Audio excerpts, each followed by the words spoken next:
So, practice tayo guys. Gamit yung lure na Pyro.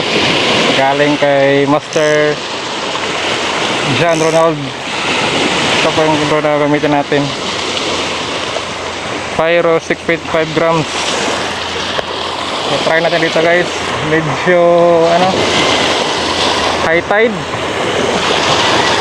So, try pa rin tayo dito guys kung may mahuli ba tayo. Let's try it on.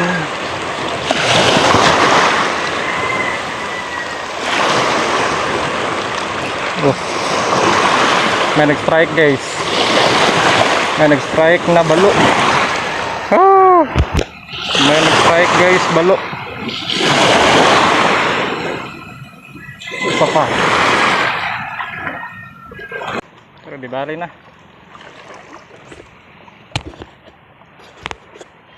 Unahan. Kasi tubig.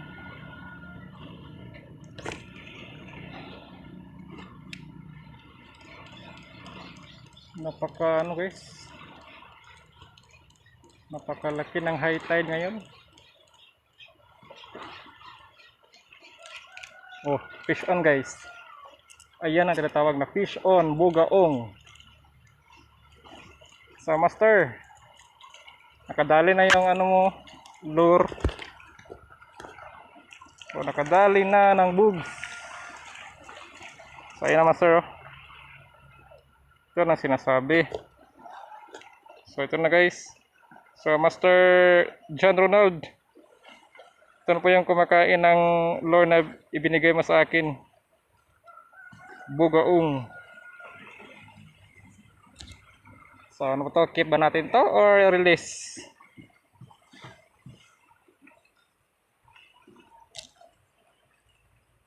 So, yan guys, oh. Bugaong lamang. Keep natin guys. Yan, dito lang tayo sa mababaw.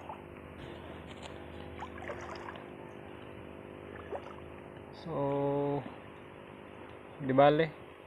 Hindi naman tayo ng zero sa ating field test ngayong hapon. So, field test ko yung si Pyro. Ano ba to? Fish on. Fish on. Fish on bugaong naman.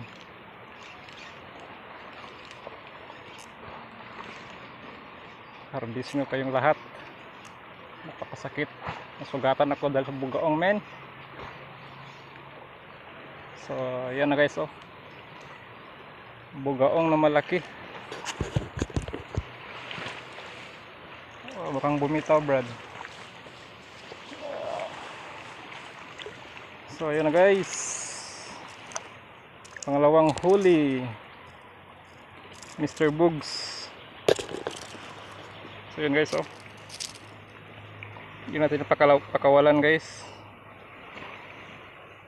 Kasi nasugatan ako dahil sa isdang to. Napakasakit na naman. So, yan guys, oh.